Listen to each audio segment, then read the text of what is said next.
Hi everyone, Happy New Year. I don't think I ever fathomed living in 2023, but here we are. Before we start this video, I want to apologize for the background noise. I'm filming this on New Year's Eve, and you know how that goes. So one of my favorite things about the new year actually is watching the book reviews on YouTube. Not so much reviews, but like watching and listening to the books that people have read this year.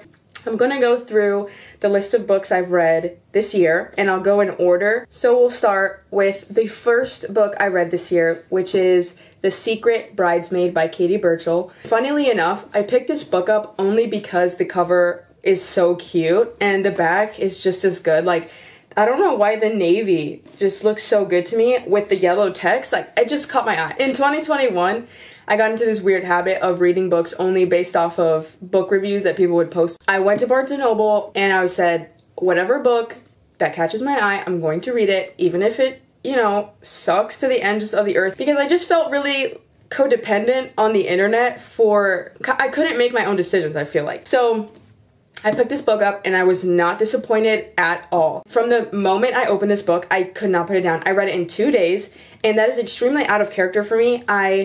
I'm not a fast reader like that. It literally had me by the neck. I feel like that's what a good book is supposed to do. It had its hoof on my throat. So this book follows a girl. She gets hired by very famous or wealthy families to pretend to be a bridesmaid, but really she's the wedding planner. She's like in the mix the whole time running the show, but coming off as a bridesmaid, so she's able to be there that day of the wedding to make sure everything runs smoothly. She gets like hired for this very wealthy, famous family, and the bride is nothing short of the devil. I love how it ends. It is the most satisfying, like, wrap up. I rated this 4 out of 5 stars. The more I talk about this book, the more I'm like, oh yeah, it was really, really good. So the next book I read is The Upside of Falling by Alex Light. So this is a Wattpad fanfiction.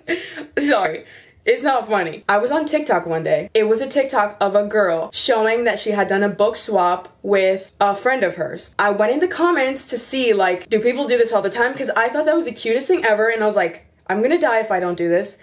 So I went in the comments, and there was this girl. She had typed out, I wish I had someone to do this with. No likes on it, no replies.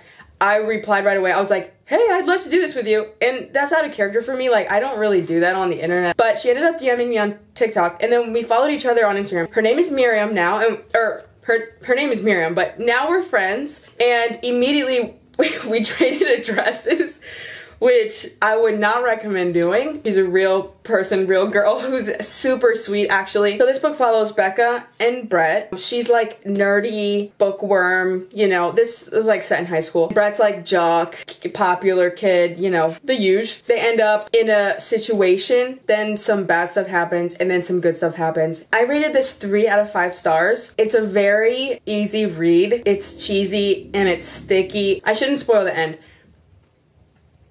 but I liked the ending. It's like a fluff read. The next book I read, I picked it up because I saw someone review it online. I was like, okay, I have to try, because one thing that's gonna do it for me every single time is reading about grumpy people falling in love. So From Lukov with Love by Mariana Zapata did it for me, and I even tabbed it up because there are such good moments in this book. Even though the climax of it had me a little bit confused, I wish it would have been done better. From Lukov with Love follows Jasmine, who is a washed up professional figure skater. She has never been able to prove herself and is not at her full potential, and she's like pissed off with life. Lukov is this guy that she grew up around at the skating rink, who is like world-time Olympian. He is like super famous for being like the perfect ice skater, but they've always like had a hate for each other almost. And then they get paired up to skate together for this like world championship thing. And this is the, like, thinking about it, I'm like getting giddy because it's so good. You look at Mariana Zapata books, to be honest, and you're like, why so much? But then once you're done with the book, you're like, I want more, actually. I rated From Lukov with Love 5 out of 5 stars. Since we're on the Mariana Zapata train, the next book I read after From Lukov with Love, because I couldn't get enough, I picked up Colty, again by Mariana Zapata. It follows Sal who is like a very good professional soccer player. After college, after a professional team, she gets sent to play for another team professionally, and they bring in a famous retired soccer player to coach the women's team. So that's Colty. She has idolized him since she was little. So she grew up playing soccer, and he was like the Messi of this time, but in the book, crazy reputation. And he becomes her coach, and she's like freaked out because she's like, oh my gosh, I am in love with this man. I used to send this guy fan mail like all the time. This is gonna be so weird, whatever. He turns out being the biggest jerk in the entire universe, and she gets really mad at him, and they kind of like start this like feud with each other because she's like so disappointed in him as a person, and he's like, dude, you're just someone I have to train. You know, they get into an entanglement of sorts, but it is so inappropriate, so it's not a real entanglement, and then you have to just get to the end. I would recommend that. I gave Colty 5 out of 5 stars. And you know what? I'm not a harsh critic. If I enjoyed the book so much that I could not stop reading, it's gonna be a 5 out of 5 stars for me. Okay? The next book is again influenced by the internet. After I read this book, I regretted it. I read The Love Hypothesis by Ali Hazelwood. It had its era. It had its moment. That's when I read this book. I didn't loathe it until I finished reading it, and then I was like, what?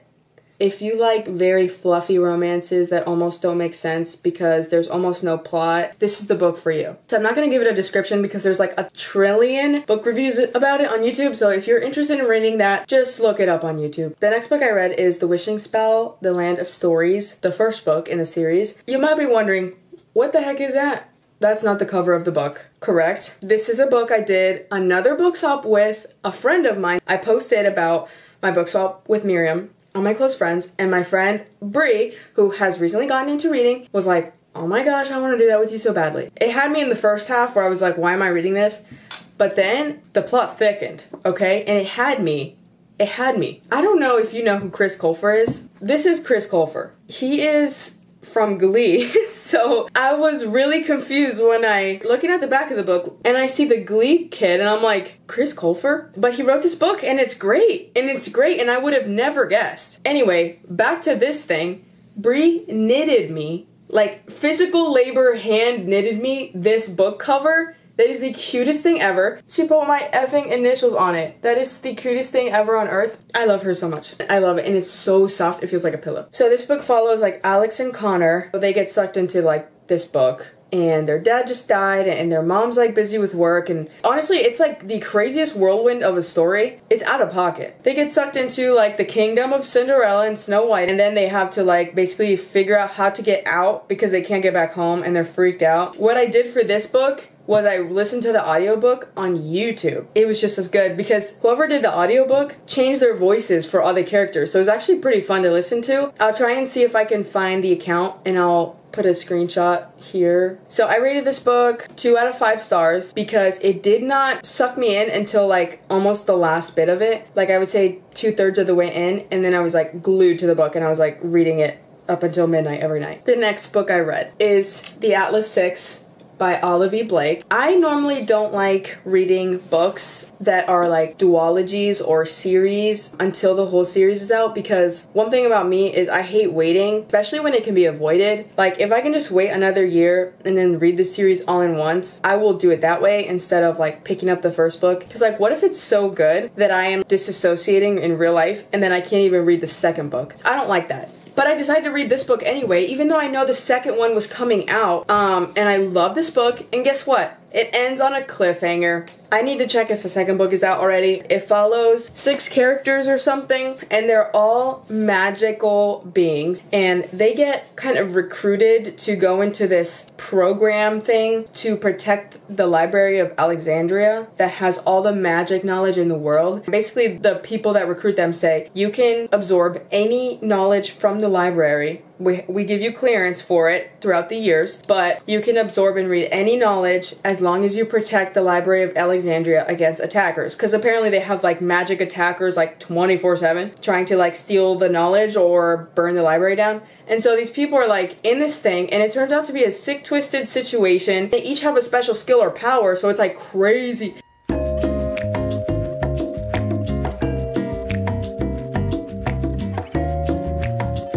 I gave this book 3 out of 5 stars because, again, it didn't have me by the neck until like midway through the book. Next book, The Soulmate Equation by Christina Lauren. I read The Unhoneymooners in 2021. I enjoyed it. Okay, I enjoyed it. It was a fun read. So if you don't know, Christina Lauren are sisters. It's Christina and Lauren, and they co-write every book that they publish under the author name Christina Lauren. This book was not my favorite book. It was boring, in my opinion, very predictable. It follows this girl who's like single mom. Her best friend is like, oh, you need to sign up for this app, and it tells you like scientifically who your soulmate is by percentage. She's like, yeah, whatever. So her friend is like, oh my gosh, let's just do our DNA test swabs, please. They end up doing it. Then they call the girl in to the headquarters of this place. You need to come in like now. And it's like an app that's just picking up. They find out that she is like 98 or 99% compatible with the freaking founder, the creator of this app. I could have just guessed this whole plot before reading the book. I rated this book 3 out of 5 stars. Looking back, it's definitely 2. Next, I read Beach Read by Emily Henry. Again, extremely predictable. I like to get whiplash from the books I read. This book follows a girl, and her name is January. Her dad just died, and he left her a beach house. Turns out her dad has been cheating on her mom her whole life. Her mom had terminal cancer, and so January's like, oh my god, my dad's a monster, I didn't even know. Basically, she's like struggling with that psychologically, and then the neighbor turns out to be this guy named Augustus, who was her literary rival in high school, and now he's an author in this small town, so it's small town romance. But I was bored, and you know what? A lot of people like this book because of the quotes in it, and it's true. There's some cute stuff in here. Honestly, it's bland. It's tasting a little bland to me. I rated this book 2 out of 5 stars. Next, I read Hook, Line, and Sinker by Tessa Bailey. So, if you don't know, this book is the second book to It Happened One Summer. It Happened One Summer follows Piper and Brendan, and then this book follows Brendan's best friend, Fox, and Piper's sister, Hannah. Hannah's like a production assistant trying to make it big in Hollywood, and Fox is like overly confident to hide his lack of confidence. Crab fisherman. I enjoyed this book a lot more than It Happened One Summer. It Happened One Summer was like way too easy of a story for me. I rated this 4 out of 5 stars. Okay.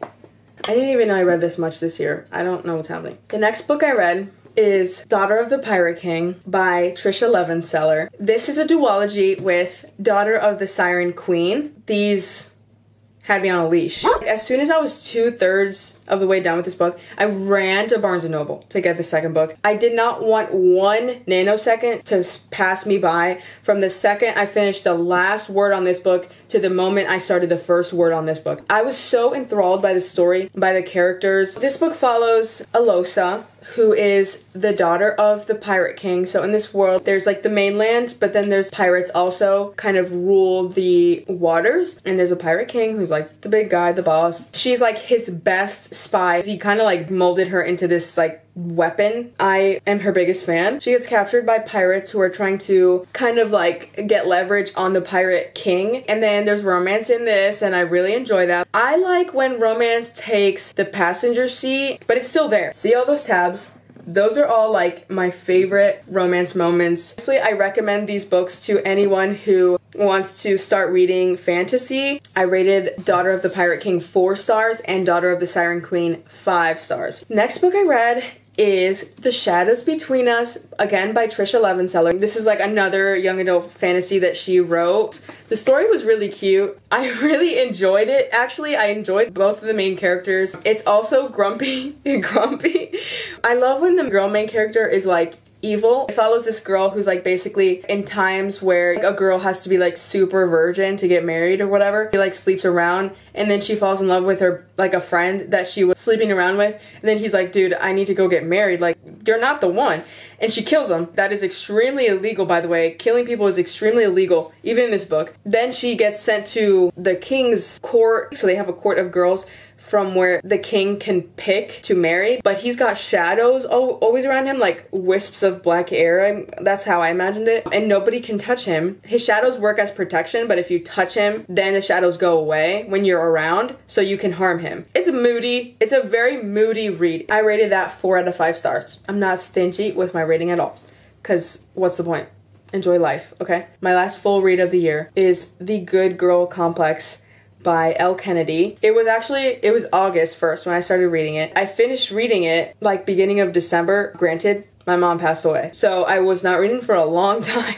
But this book was fine. I rated it 3 out of 5 stars. It follows this girl who's basically in college. Her family's like filthy rich, and they're just like in this rich people breed rich people, and then they just continue the cycle of like their elitism forever. She's made this app, like girlfriends tell embarrassing stories about their boyfriends or about guys they're dating. And she's like a millionaire off of it, but her family doesn't take her seriously. They think it's a little like fun thing that she does.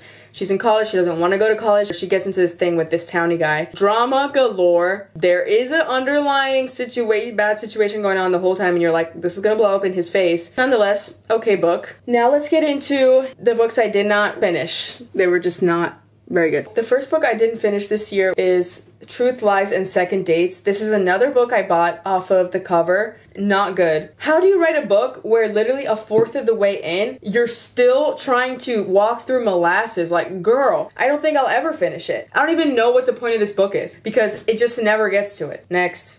Dance of Thieves duology by Mary E. Peterson. This is a duology. Here's the second book. Tell me these are not the most beautiful books you have ever seen. I will read this in 2023. I will finish it. The book I'm reading right now, you'll see why I haven't finished it. Priory of the Orange Tree by Samantha Shannon. This book is literally as wide as my face. Almost halfway through, almost. It follows 3 or 4 different storylines, so it flashes from one storyline to the next like movies do. I don't know if that's keeping me roped in or it's turning me off to the book. I don't know yet. Okay, I wish you guys the best in your reading endeavors this upcoming year. Let me know if any of you guys have read any of these books, if you hated them, if you loved them, if you disagree with me, and good luck this year. I think we all need a little bit of good luck.